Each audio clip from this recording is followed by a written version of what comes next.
All right. Wow. That was pretty fast. We've got pretty much a full house today. So that's great. All right. Let's go ahead and get started. I'm going to go ahead and start by thanking you all for your time today. Taking an hour potentially out of your busy schedule is very much appreciated from our side. But it is important to us as we continue to, build a strong partnership with all of our customers around the topic of GA4. We want to be very helpful throughout this process. We understand there are questions, there's confusion out in the marketplace, and so we're here to help you through that. So my name is April Doza. I am the head of our global client success team here at TapClicks, and so I've brought some special guests with me here today. I have brought Brian Butler, who is the president of SmarTech, but I'm going to go ahead and let Brian introduce himself. So go ahead, Brian. Wonderful. Thank you for the introduction. My name is Brian Butler. I am the CEO and president of SmarTech. We are a marketing technology consultancy. So we help consult on anything that's marketing related in the tech field, including software support. TapClicks is a wonderful partner of ours that we do a lot of training for, implementation. We bring in a lot of more advanced kind of marketing strategy to the conversation, help build reports. We also specialize in things like Google Analytics, GA4, HubSpot, data feed management, Amazon setup. So a lot of the stuff that people hate doing is the stuff we get to really kind of thrive in. Google Tag Manager implementations. So we really like the nerdy stuff and the things that people don't like to do themselves. And so we kind of provide a really interesting intermediary between developers and marketers, because we speak developer, but we also speak marketer. And after doing digital marketing for the last 15 years, I have a very deep skill set and deep knowledge base in this industry. And I'm happy to be able to share that with people and help be a resource. Awesome. So we work very closely with Brian and the SmarTech team on a number of fronts, as he just explained. Why do we do that? Because TapClicks today, we're reporting. A lot of you all use us for reporting. That's great. But guess what? We're a marketing operations and data management platform. We're trying to make sure that we have the proper resources in place to support your efforts, to ensure that you have complete success when you utilize the TapClicks platform. So we partner with folks like Brian, who are certified partners with TapClicks, very, very knowledgeable in the industry, thought leaders. So super excited to have Brian here today as, again, that thought leader on the topic of GA4. So with me, I've also brought a number of TapClicks subject matter experts who will be kind of chiming in and interacting as we move along. I'm going to go ahead and pass it over to those folks for very quick introductions. And I'll start with Catherine. Why don't you kick it off for us? Yeah, so hi guys, I'm Catherine Gaddy. I am the product manager over data connectors here at TapClicks. So anything that is data in and getting those lovely fields into TapClicks, that is me. So that's why I'm here, because GA4 is one of my many connectors that I like to maintain and keep moving us forward with. All right. Thanks, Catherine. We appreciate it. Yes, we do. All right, who's next? I can go next if you like, April. Oh, go on, Duncan. Go on. You first.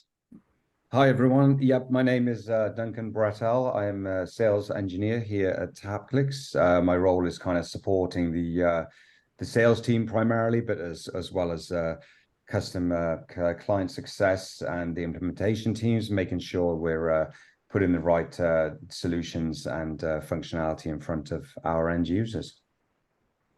Perfect. Thanks, Duncan. Dan? And I'm Dan Sambrook. I am the customer success manager at TapClicks, working for the EMEA market. And my background's similar to Brian's, where I used to work agency side. So I come with the background from the GA/UA side and setting that up for clients. And I kind of joined TapClicks as the GA4 migration was happening. So I have a little bit of background knowledge there as well, which I'm hoping we can have a discussion on throughout this webinar. Wonderful. Thanks, Stan. All right. And we'll move on to Angela. Hi, everyone. I'm Angela Hicks. I'm the Director of Education at TapClicks, and I'm so glad that you all have joined to learn about GA4 today. I'm going to share some more resources for you so you can continue the learning after our session concludes today. All right. Thanks, Angela. Yeah, as Angela pointed out, we'll be following up with kind of a nice package for you of today's webinar. There are plenty of resources here within TapClicks when it comes to this topic. I want to make sure to remind everybody that you have customer success managers that should be your primary contact here at TapClicks. Reach out to them. If you have any questions, if you have any concerns, you want a working session, you want one of our professional services experts to jump on with you and help you, we can do that. And again, it really is about the customer experience. We are completely obsessed with our customers. We thank you for your business, and we want to make this a really smooth transition. So without further ado, I'm going to go ahead and move along. So let's jump into what we're going to talk about today.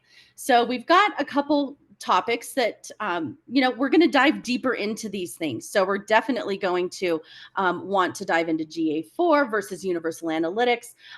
This is, some of you probably joined our first webinar. So we're going to do a quick recap of some of those items today, including, again, the GA4 versus Universal. We want you all to feel very comfortable and confident in understanding the differences that you are going to experience or have already experienced. We're going to dive pretty deep into TapClicks. We're going to talk about the landscape in terms of training, insights, and materials that are available to you. And then we're going to go through some demos and some actual real-time learning with various members of our team, and end with a Q&A session at the end. So like I said, though, we definitely want questions coming in throughout. So bring on the questions. We'll get you some answers. All right. I'm going to go ahead and stop sharing, and we're going to go ahead and hand the baton over to you, Brian. How about that? Awesome. Thank you, everyone. Hopefully some people did join last week's call. We're going to try to dig a little deeper on this call and get into some more examples. There were some good questions that came up last week that I think kind of raised some necessary oversight and overview about kind of what some different things are. So I want to start with a document that I prepared just to showcase a little bit more about the details of the differences between how sessions and events are managed. So this is going to be a little bit more clinical, I would say, as far as some of the details. But I think it's important for us to really recognize kind of where the details lie and how we kind of maximize those. So let me go ahead and get this screen open real quick. So one of the biggest differences between like GA4 and GAUA, right, is sessions are treated completely different. Sessions are not the same metric. Now, it says the same name, but Google is building the building blocks of Google Analytics. The original building blocks were based on sessions. And so a couple of quick details here. So sessions originally in GAUA were defined as a group of users interacting on your website that take place within a given time frame. By default, this time frame is 30 minutes, meaning if a user were inactive for over 30 minutes and then resumes activity, a new session would be started. Why is this important? So a lot of times we have people who had sessions where you come in on one device, right? And maybe you open up in that website, and then you go to another website doing some comparison shopping. And you go back to the site, an hour later when you forgot that, you were searching, or maybe, you were on a lunch break, right? And you came back after you got off work. That would be considered a brand new session, not a user, right? And so when you had that different session, a lot of times one user could become 3 or 4 different sessions over time. And that session data becomes a little bit disconjointed. And, you definitely have, situations where timeouts would happen. We'd have situations where someone would go to a thank you page, for example, and they buy a product, they make it to the thank you page, they close their browser, and then reopen their browser, and the thank you page would load again. And now all of a sudden you have a different session, right? So it's like, okay, that session, is actually duplicated in that sense. So one other element with timeout is sessions in GA expire after about 30 minutes of activity. So at midnight, or when a campaign changes, source changes. So this is also common when you're dealing with someone who's on their device and their mobile, then maybe their mobile device is going slowly and they have to switch to a computer. Well, now it's a whole new session. There is no continuity between the mobile and the desktop, and the overall cross-channel landscape was just not as in-depth as it needed to be. The other limitation we had is that UA is a primary session centric originally, which means that it focused on the number of sessions and activities for those sessions, which oftentimes have a much broader journey than the clients are having. And so you can have multiple sessions, multiple days where they're coming back. And so you kind of miss the customer journey a little bit more in the old GA UA. The other metrics also, key metrics like average session duration, average user per session, were based on that concept. And a lot of those key metrics have changed dynamically in Google GA4. Another metric that I think is important to recognize is that Google Analytics GA UA, one of the big things about GDPR is you cannot store PII, private, personal and identifiable information, in your instance, right? And it needs to be able to be, if a client comes in and says, I want you to delete all my data, I don't want you to hold my data, I want you to delete my data, there's a requirement now where that has to be something that's capable, right? And we've seen in multiple situations where education, situations will have some student go in and sign up, for example, on a form, and that student will have to punch in some information about themselves. And a lot of times schools, for some reason, their softwares would capture those PII data points as URL parameters that they then pass into the next form. Well, the challenge with that is they weren't thinking about PII. They weren't thinking about that kind of stuff. And so you ended up having a lot of information that was stored in someone's Google Analytics data set. So if you're looking at a user journey, you might actually see who that user was in the URL parameter inside Google Analytics. And there are thousands of examples of that inside past stored data of Google Analytics. And with GDPR compliances, you have to make sure that those can be scrubbed. So what we're seeing a lot right now as Google Analytics moves to GA4 is a real heavy focus on, one, getting rid of that old school data that was stored in their servers.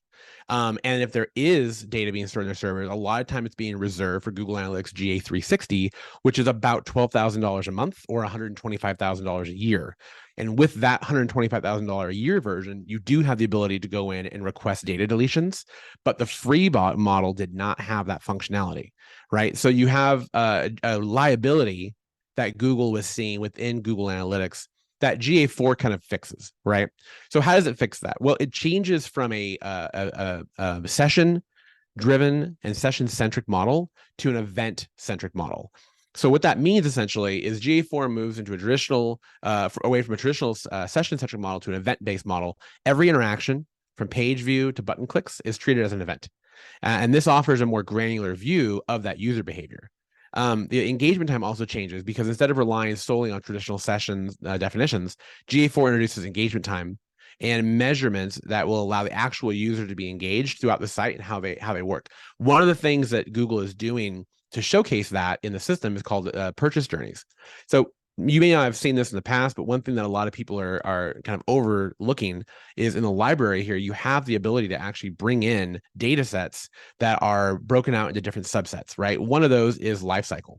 So if you go into your collections, you have checkout journey, you have purchase, event purchases. You typically will have the purchase and checkout journey as well. And what's valuable about this is that you have the opportunity in this to make this report, a standard activity report, where if, especially as an e-commerce client, you can really understand what someone is doing. And this is basically my demo site, so this has no data right now, but you can see the abandonment rate for shopping, for checkout, for events, for purchases. You can also look at that as a purchase journey, which makes the overall purchase view a little bit quicker and easier to understand where your drop-off is. And this is a nice function that Google has added at a much deeper level. Now, yes, you did have this in GA UA, but because it wasn't event-based, it was session-based, the data was oftentimes disconjointed, and a lot of times across channel situations, apps being involved or so on, wouldn't have that functionality. The other thing is your event names that you can set up now have the ability to almost look like a roll-up, right? So someone takes an action, goes to a next step, takes another action, goes to a next step, and events are no longer limited to 25 different goals that you're trying to track. And the functionality is different than what an event used to be in Google Analytics GA UA. So you have the ability to add more. Yeah, please. Just to interrupt, sorry, just because I'm interested. No, you're good, Dan. So would you say then the main comparison, the fundamental difference is that how UA tracked on the session-based model was each individual session because of that longer look-back rate stored that information? Yep. But now it's tracking every event across the different devices under one. session. Is that the main kind of difference, or is it the other way around? So yeah, so the session now is being treated without the kind of timeout, and it's trying to track that session as the kind of unique user on that element. The other thing it's able to do is it's trying to cross-pollinate if it sees a user who's logged into their Google account. So because they're logging into their Google account, that's considered first party, right? They're the consent is essentially the biggest thing with GDPR. When they log in, there is hashed data sets that Google is able to see. They are able to cross triangulate essentially that user and what their session is and how that user has navigated through different sites. It's also how Google Analytics or Google AdWords' algorithms work. Is they're looking at data history and the propensity to purchase, your propensity to make a decision, right? So that predictive analysis is looking at your user login, and it's trying to understand your journey as a consumer. And Google Analytics using the sessions helps you kind of identify what that user is. And that's why, like in new Google Analytics reports, you can see sessions like first interaction session versus last interaction session.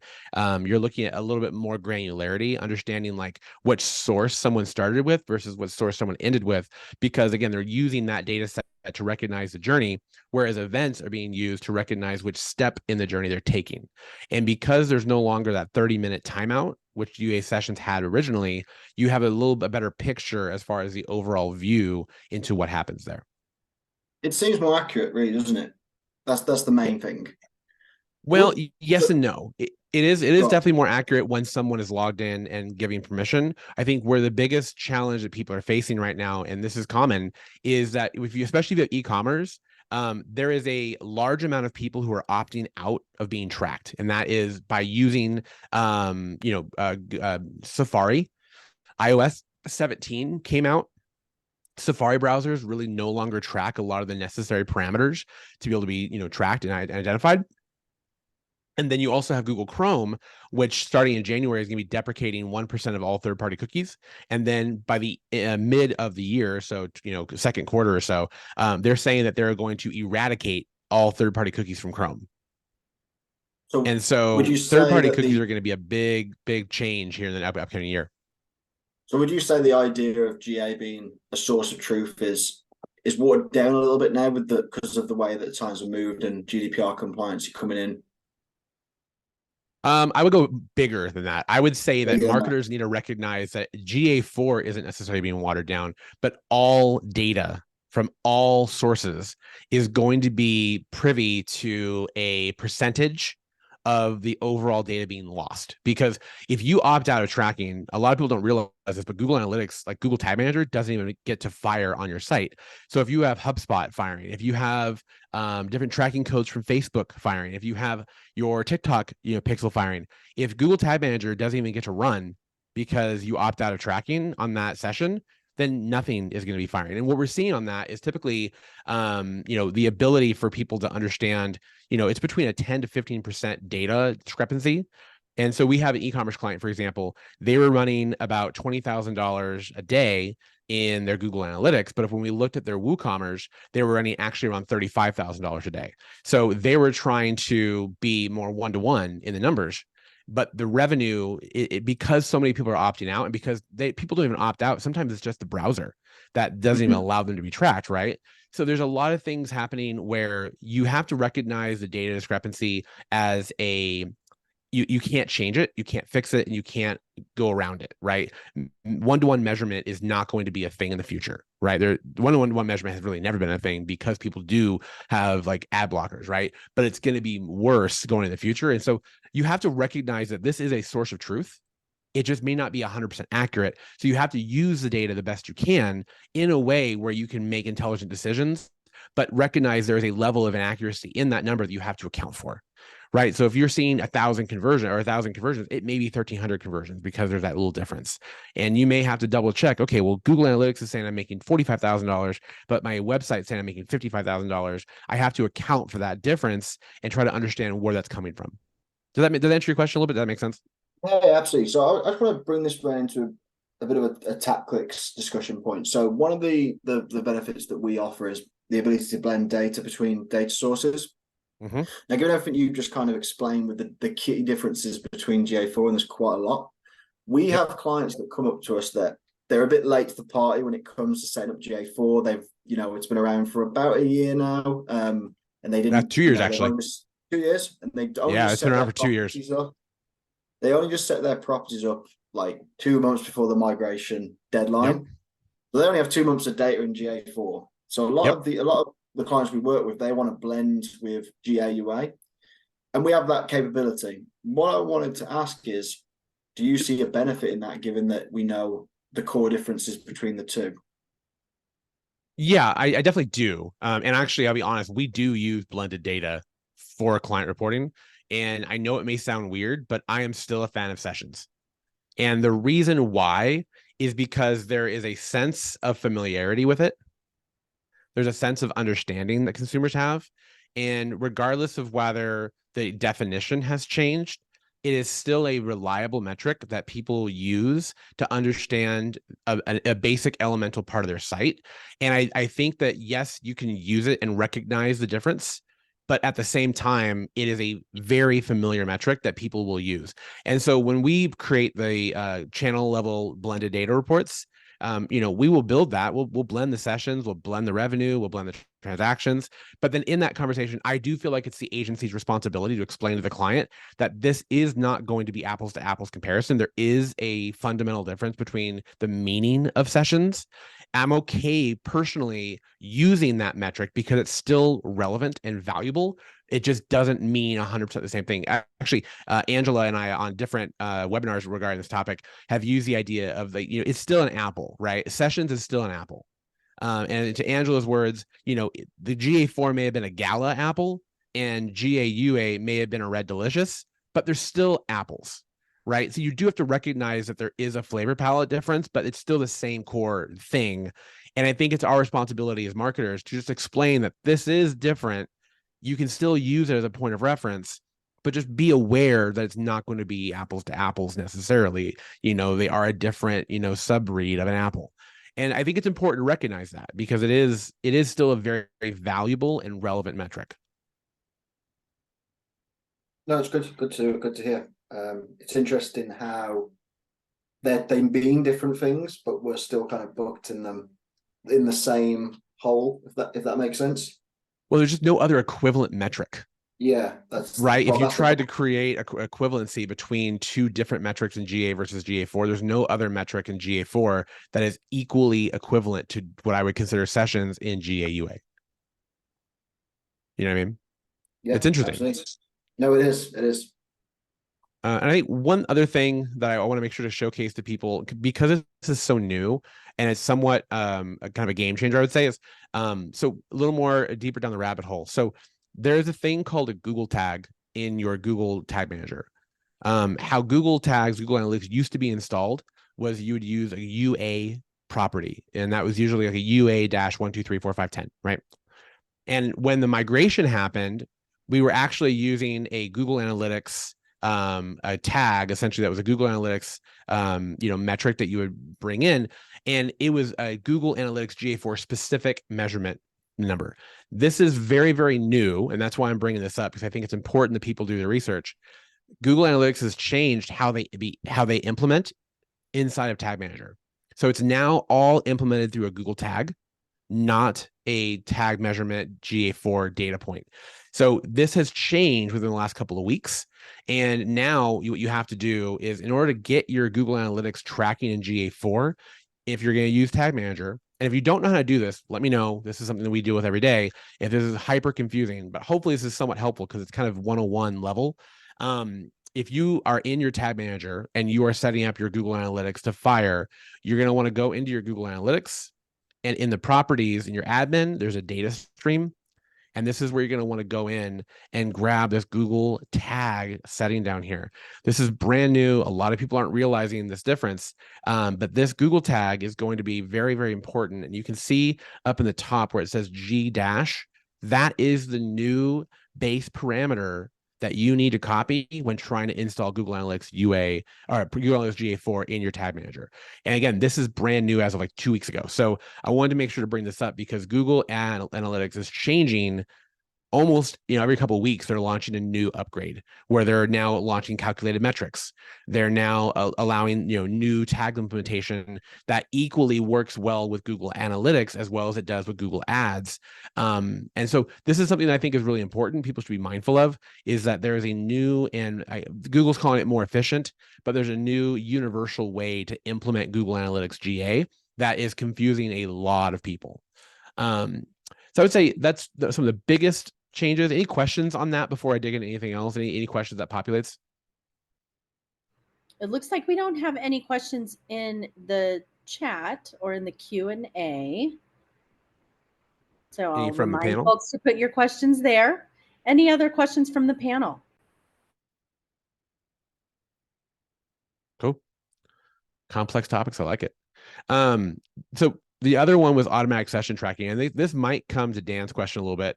So while GA4 is event-centric, it will automatically track sessions. However, the criteria is different. A session in GA4 starts when a user first engages with a site and does end after 30 minutes activity, similar to UA, but GA4 also considers a session to end after 480 minutes, 8 hours of continuous activity if there's no inactivity. So whereas the system will, if you're on the site, if the site's loaded and there's been engagement, so someone is engaging for a while, it will have the ability to have a longer look back window versus just a 30-minute max regardless, right? So it's like you have a timeout of 30 minutes or when the site session closes, or if someone's on your site, for example, reading content, if they're on your site listening, watching your blog, if they're watching training material. So the TapClicks Academy is a great one for this. If anybody hasn't gone through the TapClicks Academy yet, and they haven't gone through the training on these platforms, I would highly recommend it because it's a really, really valuable tool and resource. And so if your Google Analytics is set up on your TapClicks Academy and someone's watching those courses, that session won't just time out after 30 minutes. It'll continue going as long as you're engaging with the sessions. So that's something to be mindful. It's a pretty myopic detail, but it is important to recognize, especially for sites that are more content rich, where you do have longer average time on sites and not transactional. It does provide you more accurate data over a long period of time. So, Brian, I have a question for you here. Does that mean with GA4 that we might see longer session times? Depending on your content. Well, yeah. I would love to say on TapClicks Academy, people are spending a lot of time watching videos, going through different activities. We do have Google Analytics set up there, but we can kind of expect that if, as you said, we have a very content-rich site compared to what I might have seen with Universal Analytics with that 30-minute timeout. Yeah, I would expect that with that, you're going to see much more accurate details of people who are engaging with the funnel. And especially for like your guys' site, if someone's going from module to module to module to module, there's events that can be created that indicate that buyer journey. And then you can look at that, event journey and understand how many people are making it from one module to number 2 to number 3 to number 4 to number 5, and see if there's an abandonment. How much percentage of your clients are making it to module 5, and that kind of element. And because of the longer look back window, or the longer decay, I should say, you should have more accurate data in that instance. Obviously, there's a lot of transactional sites out there, but for really content-rich sites, there is a benefit for sure. Thank you. I think that's for me, that wraps up kind of like the differences between, GA4, the biggest differences, right? The ones that make a huge difference in the overall perception and how you're looking at that. The one thing I will be sure to mention, and this is Google Analytics centric, but not 100%, is your client should know about enhanced e-commerce because of what we talked about with GDPR and what we talked about with third-party cookies going away. Google is now relying on customers to essentially give them back the first-party data. And if you don't know what enhanced e-commerce or enhanced conversions are yet, reach out and ask. But the baseline is essentially someone goes to your site, they fill out a form, and they make a purchase. Google's now requiring as marketers to send that data back through a hashed variable that says email, phone number, and you have to send that back through the conversion tracking into Google in a hashed format where Google can now take that data and then put that into a resource back to the initial login. So if someone is logged in, Google can then see that person made a conversion and can put that data into that overall kind of, profile essentially, right?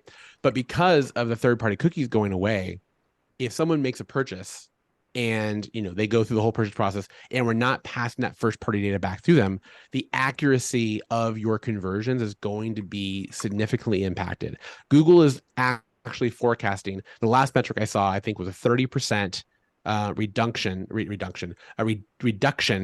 in conversions that you would have seen earlier that you were now not going to see. And that conversion is still happening, right? It isn't that you didn't make the sale, but Google doesn't have the visibility to recognize when that sale was happening and bring it back to the point of click so that it can give that point of click credit. Because you may or may not know, Google is a point of click reference. Google Analytics is a point of sale reference. It gives credit to different times. So if you're giving Google the information, it can say, oh, that user actually clicked on December 1st. They converted on December 5th. I'm not going to give credit to December 1st. In Google Analytics, it's going to give that credit to December 5th, assuming that it actually has a tracking turned on. So enhanced conversions is going to be not just a requirement or not just a game changer. It's going to be a requirement in 2023. And if you're not passing back that data, people are going to be shook by how little conversions their data are coming in. They're going to see massive drops in their conversion numbers, and they're not going to know why. And Google has not been overly transparent about this. They've mentioned it in a couple of webinars, but I've been a little bit of a prophet of doom on this because it is so important, and people are not paying enough attention to this. Enhanced conversions is going to change how you track conversions. Great discussion. I absolutely love this. I hope everybody's listening, and certainly I want to remind folks that ask your questions, but I'm going to pass it over to Dan and Duncan, and we're going to dive a little bit deeper, as I said before, into the TapClicks platform. We're going to start off with the topic of stored versus live call connectors. So Dan and Duncan, the floor is yours. Thanks, April. So, just a reminder, guys, me and Duncan sit both on the pre and post sale with our customers. So Duncan will very much try and figure out the issue before it gets to my desk. So we're kind of in the know with a lot of our clients' issues, and GA4 is one of those hot topics at the moment. So I'm just going to present my screen. Can you guys see that? We all good? Brilliant. Got it. Yeah. We're good. So as we mentioned, so we talked a little bit on the key differences between GA and GA4. The way that GA4 attributes is very different to GA UA, and ultimately the way that we collect that data is also a little bit different as well. So as everyone may be aware, Google Analytics for API, Catherine might confirm this, is still in alpha. Just waiting for a nod. I can't see if she's nodding. I think so the admin part of it is an alpha, but the reporting piece that we leverage to get our clients' data is in beta. There we go. So this API that we're leveraging to provide the insights to our clients and you guys is actually still susceptible to change today. So we are very much working in tandem with Google on those changes. So keeping up with those guys, it can be quite time consuming, but we do have a few varying services that can probably help you guys in getting the data in a way that you guys need. So first and foremost, and Brian may be best to kind of chime in a little bit here with us, is we've got our GA4 interface. Now, a lot of you guys may notice it's very different in terms of the way it breaks data up, especially when you, as Brian just mentioned, we've got different ways in which sessions are tracked now from either a session level or a user level. So there's varying different results that we can see. And how we see that data in TapClicks is also relates that same way. So we have two connectors within TapClicks. And for you guys that don't know, that they are a stored connector and a live connector. So I'll just talk top one what the differences are really quickly. Stored connector is data that we take from the API every single day. We store it in your instance. So this is what a TapClicks instance looks like. And we store that in a database, in a data warehouse in the background. And we pull the data every single day for the day prior. A live connector is we're pinging the API live on that given day. So what why have we got two? What's the main differences? Well, the stored connector side, and I have got just a little example here. So our stored connector is pulling that data every single day, and it's adding those data points up for the broken down at minimum by day. Live connector, we're hitting the API and we want to pull results for whatever combination that we've got our dashboard set to. So it's got a little example here, just a couple of pitfalls that people bring up to us quite regularly. Is how come with the live connector and the stored connector there's a difference? It's so just FYI, this is our live API call up here, and this is our stored API down here. So you can see here there's a difference between users between the two, and that is actually because GA4 does clean up on their end every single day, and the aggregated result you see, i.e. the total figure, is cleaned up based on what Brian just mentioned, those user sessions across devices, days, web pages. So depending on how this data is broken up, you can get different results, right? And that's fundamentally one of the main differences between 4 and UA. I was going to call it GA3 then, and that's politically incorrect. So when we look here, we see that our live connector is going to show a result of 2612. Now, that's an aggregated total. If we add up these lines individually, we actually get a different result. And I did prepare this earlier, so I will just quickly show you. So when we look at our daily breakdown of our live data, let me just zoom in a little bit, and our stored. So this is the aggregate total. This is the sum total, because stored will add these up every single day. We go down. We actually do match, and that's one of the things that a lot of clients think we don't match the API. We do match the API what it gives us, but the UI, what you guys will be used to seeing, will be cleaned up because it won't give you those broken up values. So I'm not saying you guys, everyone could be under-reporting sessions and users. That's not the case. It's just that when you start breaking it up by different dimensions, you'll get different results throughout because it's giving you those results between, as we mentioned, page paths, devices, all these different results that you may not see. So we give you the best of both worlds in a stored connector, which can give you the quote unquote true value of the figures you're looking at here, and also the live connector, which will give you the cleaned up value that GA has here as well.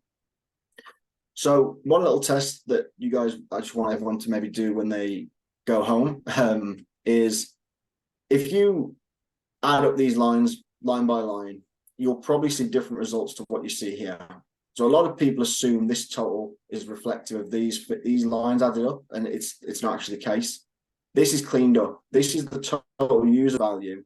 If you took a session on paid search and organic search, you'd only count with one. And that's the key difference in the way that GA4 cleans up some of this data as well. So that's a little bit on the data and some of the discrepancies that you may spot that we just want you guys to be aware of. So what can you do with a live connector that you can't do with stored, and when should you use live, when should you use stored? So the stored connection side, we've got the data in our warehouse. That allows us to manipulate and transform that data. We can extract it, and we can also export it out to other clients, to your clients as well, if needed. But that data fundamentally has to be in the warehouse first for us to be able to do any of our transformations on. So a lot of our customers on this call will know we support calculations, we support channels and blending. So if you guys need to see how your paid search data is doing against your paid search cost data, against your GA goals, you use a channel for that. That would be stored connection. For a live connector though, if you want to show top line figures or figures broken out at really granular dimensions, that may be where live connector comes in best. So you want to blend channel data at the top level, but use live call data at the lower levels when you want to break it down. So another example is just one we did for page path, and this is a bit more of a critical one. So our live connector here is broken up by page path and date, and I break it up by date because we will always receive the data by date, so it's best to do it that way. And what you'll see is we've got 1,207 records in our live connector, And our stored connector here is 1,207 records as well. So we're getting the same data, but GA is cleaning this up against all of the user sessions and total users values that have happened between these pages, whereas we'll be summing it up, right? So that's why you may see some differences depending on the data views we use. So here we've used just session, page path and date, and then we've used the same data view, which is on the stored side for page performance detail, and we get the same number of rows, etc., but it's just those values are different. Was there any questions on any of that? I feel like I did go pretty quick. That's a really good visual for that. Can you explain a little bit more about why just the total is so much different? Because I mean, it's a pretty large discrepancy there. Yeah, absolutely. And believe it or not, you're not the first person to ask that, Brian. We've answered this question a lot. It's fundamentally, it's GA isn't, when GA provides the data, on the UI end, right, and in the live connection end, and Catherine may, slap me on the wrist if I get this bit wrong, but I'm hoping I get it right. So we've got it broken up by page path, we've got it broken up by date. But GA isn't looking at the user engagement, the sessions between days and between those page paths. It's looking at the holistic sessions, the unique sessions for that period of time across those dimensions.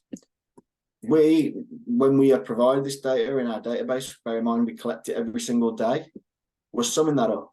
That's just naturally how it's going to get added in. We don't get over 30-day period, we don't get those unique values. We get 30 buckets every single day. So it's more like a day breakdown on our side from a stored connection point of view, but from a live connector point of view, it's that API is giving us those results there and then. And just to do another test, because this is the best way, we're seeing 3,050 here, and we're seeing 536. And as I said before, if you add up these lines individually, it will add up more around this figure.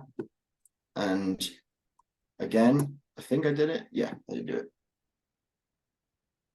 Just scroll down. So this is page path broken by day, same data, and you can see the total up here is 1317, 1137, but it's 22,000 and 2200 for both when summed up individually. A little bit different to what we see. It could just be when we look at the discrepancy of sessions, it's very minor. It could just be what the API passed us, or it's a breakdown we've missed. But they're more or less the same. But as we say, this is GA passing us this every single day, and we're adding it to our database. When pinging it live, we're getting the aggregated value. Sorry. So maybe as a summary for that, it's almost like you guys are kind of getting like this cached version of data. Every day you get new data, and the data that you had from yesterday is stored. And then you get data for today, right? And it's being added to that stored data set. So you're looking at that data and you're aggregating that into totals and sums, just like you would any Excel spreadsheet. Google Ads or Google Analytics, unfortunately, or fortunately, their system is dynamic in how it looks at data. And when it starts to go in and either deprecate certain sessions, correct errors that maybe happened, maybe it sees someone that came in from 30 days ago or 14 days ago, and it tries to look at that user session. So it adjusts that session to be one user instead of two. Its data is dynamic and ever changing. So instead of a, kind of a cached version of the data that you guys are having that you got from 2 days ago that now is being added onto, Google Analytics' data that is dynamic is being modified and adjusted and updated to show as real numbers as it can, but it doesn't aggregate or doesn't change the aggregation as the delineated below. So like your method here, you have the home page has 72 sessions. 72 sessions is still in your cache data. But as a whole, when that aggregates up, Google Analytics is taking into account the differences that it was seeing within that last 30-day period. I think that's on the head, Brian, as well. And if we look, this is one of the other differences. UA didn't do it this way. So GA4 has changed its way of tracking and aggregating the data, whereas UA would just add it daily and it would send us the data daily. And I think it was only users we used to have this problem with because it was tracking the unique identifier to each user. Now it's tracking the unique identifiers to the user and what they engage with on the website, how they engage with the website from a session point of view. And this is actually a really common thing with Google Ads that I think a lot of people don't recognize as well, which is data lag. So, you know, it's really very relevant, but Google Ads has a data lag where if you have a user who makes a purchase, they clicked on the 1st, but they purchased on the 20th, the 1st is going to get that conversion data, not the 20th, right? So it may be a situation where if you look at your cost per conversion this week versus month to date, the numbers are going to be quite stark and different if you were to go back to your, your week's worth of data 4 weeks ago, because that data lag that Google Ads has, it aggregates that data based on that point of click. And that information is constantly being updated in a dynamic level. And a lot of situations where, users are looking at their month to date, their quarter to date, they're not matching the reports that they had 4 weeks ago. And they're like, why isn't this matching? It's because of that data lag. So yeah, bro, when you say data lag, so are you referring attribution? I am. Well, not just attribution. Yeah. It is part of attribution, but it's more like how Google gives credit. Yeah, so it's not just attribution, it's also Google takes the right to go back and modify data sets. They'll invalidate clicks, they delete clicks if they find that they're spam, things like that. So our system, the TapClicks system, has built-in protection for that. So we do for, whatever that attribution window is and you have configured in your account, we can see that when we ping the admin APIs, and we get that back, and that's how we fetch the data. That's how we determine the fetch model on our side. So I know we brought up Google Ads. In that case, whatever it's 30, 60, 90 for them, we can fetch 30, 60, 90 every day to make sure that we're getting those conversions attributed to the right dates. When it comes to Google Analytics and Google Analytics 4, we do also have that built-in settling and understanding where Google makes those edits. Those are built into the fetch process on the back end as well to keep those things in sync insofar as we can for extra color. Great additional context there. So Dan, while we're in TapClicks and we're looking at this dashboard here, we have a question about how do we tell if we're using a stored or live connection? So is there a way to, maybe you could show us how to set up a live widget? Yeah, absolutely. So if I had been a bit more organized, I would label these just to make it clear. But the easiest way is to click on any widget. You got your 3 little dots on the right hand side here. If you click edit, it will load the widget builder on the right hand side, and you'll have this option here for use data cloud. If that is turned off like it is here, you're using live call. If it's turned on, you will be using stored connector, and you'll be more, I don't want to say locked in, I don't think that's the right word, but you'll find yourself using metrics and dimensions based on the data you selected. You'll probably have a limit on those metrics and dimensions as well, based on what's available. Whereas the live call, one of the benefits, and this is a point that I should have made, but I did forget, is we offer a custom data view just here, which kind of gives you free flexibility to build as many metrics and dimensions, not as you want, like there is a limit because of load times, etc. But you can build custom data grids based on the requirements you guys need to measure on performance. Now, GA4, when it first launched, was a bit locked off to that. They have recently upgraded with the library and some custom reports, which do come in handy, but finding some of the breakdowns on the default options in GA4 can be a bit tricky. Whereas with TapClicks and the live call, you can kind of build the data set you guys need to look at there and then. So you get a bit of quite a lot of flexibility in terms of what you need to showcase to your clients. There's no limitation with live call other than obviously the more metrics and dimensions you include, that may slow things down. But you can still do all of the different widget types that we have available as well. So the only difference is is you're just calling the API live rather than using the data cloud / database that we have already synced in the background. So I will add some color there as well. So while we do not have any limits on what widget types you can use, there are API limitations from the Google team. So there is a limit to how many dimensions and metrics you can combine and request in a single widget, because a single widget equals a single API call. So that means it's 10 dimensions and it's 10 metrics. You can't go any further than that. If you go further than that, the widget will give you an error telling you you've put together an invalid API request and that you need to modify it. That is the limitation. What I will also say that there are limitations around what you can and cannot combine. The good thing is our error messaging will tell you if you have things that are combined incorrectly. So it will give you that kind of clarity there. What I will also say is we're making live calls to the API. It's more of an ad hoc call, just to keep it kind of super clean in that we don't necessarily pull today's data. Unless you're including today's date in the date range, we will not get today's data for Google Analytics 4. Now, the data is from their API available for today, but we do not pull it out of the box unless you actually include today's date in your date range. And even that data will be stale up until the point where Google has provided us that data. With that being said, Catherine, can you do alerts based on today's data? You cannot do alerts for the on-demand connectors as of this time. You can only do alerts based on the stored data sets that we are storing in our warehouse. This is due to the way the data is pulled, stored, and then triggers those alerts.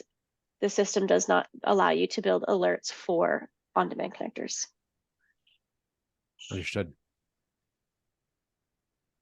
And so we just come back around the limits. So it's 10 dimensions, 10 metrics. That's a pretty good limit for Google Analytics as well. And the combinations that we can't necessarily do are API dependent as well. So just a key example that we have clients come up with a lot is they want to do first user default group against session source medium. Maybe they don't know the difference. I don't know why they'd combine it, but these are different data sets as well. And then Google just doesn't provide these joined together. So that's just some things that to bear in mind. But as Catherine says, the platform will give you a warning for that as well. Let's see if I can trigger one. And guys, I do want to let you know we do have another question that came through, so we'll get that one answered. The person's anonymous, so I can't exactly tell you who you are, but you'll get your answer, I promise.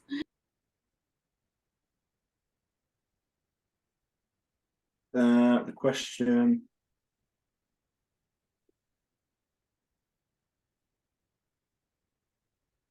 It's a long question. It is. Oh, you want me to dive into it now? All right. I thought that's what you're in. So I thought that's what you're saying. Sorry. Okay. No, I wanted you to go ahead and continue, but that's okay. We'll dive into it with just a few minutes left. So it just basically says, regarding the metrics to track, the previous presenter mentioned that UA provided a specific set. However, GA4, due to its event-based nature, appears to offer an extensive range of possibilities. If you're uncertain about which metrics to track, is there a recommended standard set for GA4 that ensures real-time tracking?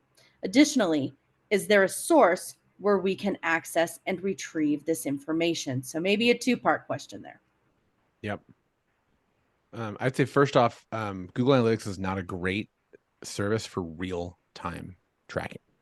I have experienced and observed with clients, oftentimes there is a bit of a delay in the data that populates. Even if you are doing real-time tracking and doing on the real-time section inside of GA, and you're testing events, those events can take time to populate in and be accredited to that time. So I would just hesitate in giving you hope that what you're looking at is extreme real-time data. There are some data points that are somewhat real-time, but reality of the situation is I would be hesitant and hedge your bets that data is actually real-time. And that's something that, if you're a large company, you're doing $1 million a day in ad spend, and you want to understand how your stuff is working. If that is something that's really, really important to you, you may want to consider Google Analytics GA360 and pay the $125,000 to get it, because that does not parse data into samples. Google Analytics GA4 uses sampled data sets. So if there's a ton of data, it uses sampled data sets, not real-time data sets. So if you have 1 million sessions, you're a big company, right? It's going to give you data based on a percentage of data that has been sampled, not real-time.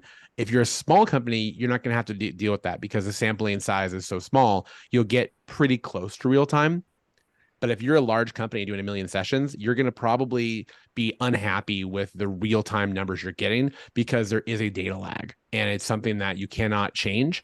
And so I would be in that situation, definitely consider upgrading to Google Analytics GA360 because you're going to get a much more customized experience. And large companies that have large data sets that need real-time information to make immediate decisions like Black Friday sales, Cyber Monday sales, how are my performance, how's my bounce rate? I need to make a decision now.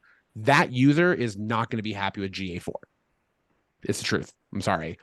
GA4 is a reference tool at that point. Google Analytics GA360 is an action tool. So there's a little bit differences in kind of what you can expect. To answer your question with the metrics, I'll give my opinion, and maybe Duncan and Dan can give theirs. I'm kind of a creature of habit. Most consumers that use GA4 never navigate past the initial reports that are created by Google. And that is just a fact. The reports that are provided when you first log in are the main things most users are going to look at when they log in. So my opinion is I don't like to overcomplicate things to a point that you're going to have the consumer log into Google Analytics GA4, log into TapClicks, and not recognize the data, and they're going to be hyper confused because there's already discrepancies. So by changing up the metrics so that your report shows 100% different metrics than what you're seeing on this standard page, you're going to create more questions than you are answers, right? So I recommend personally to focus on these main metrics. What's up, Dan? I do think, Brian, as well, there is value though, because there is way more metrics in GA4, and it's funny how you as a platform expert as well still stick to what you know, but there's still value, I think, in unraveling some of those other metrics. But that's kind of use case by use case, like what are your clients' main KPIs, and correct, are there other metrics that you can substitute or use to kind of tell that story as well. Yep. And the industry changes too. E-commerce versus B2B versus D2C, those primary metrics change as well. Absolutely. But if you're looking at just standard basic metrics, which is this table here, which is the same one that everybody uses. Like I remember when I used to work agency side, this is where I came from, my performance for my channel, paid search. And I want to know, am I beating organic? 9 times out of 10 I wasn't. But that's where I'd come. And it's the same, it's still the same now. It's just the way these metrics are attribute is different, right? That's the fundamental difference. Yeah, and also the cross-channel opportunities where the data, like for PMAX, for example, is considered cross-channel. And that is new in the fact that you're not able to see paid search, paid shopping. PMAX is actually considered cross-channels, which is really fascinating. Yeah, so it's more levels to break. They've defined more levels to break it down as well. Okay, guys, so I know that everybody on this call could probably stay on here all day and keep talking about GA4. There's no doubt. We started with 18 and we still got 18. Did anybody? So we are ready to wrap it up because we are at time, sadly, everybody. So I want to just say very quickly, thanks again for jumping on. Brian and the Smart Tech team are here again as an extension of TapClicks. And if there is anything here, again, that you would like to discuss further, you need any assistance on, not only do we have your CSM, who is your primary contact here to help assist, but they have resources as well with Brian and his team, as well as our internal professional services team. So plenty of folks who can get on and get you in the right direction. So thanks again for your time and have a wonderful day. Take care, Thanks, everyone. everybody. Thank you, Thanks, guys. everyone. Bye, everyone.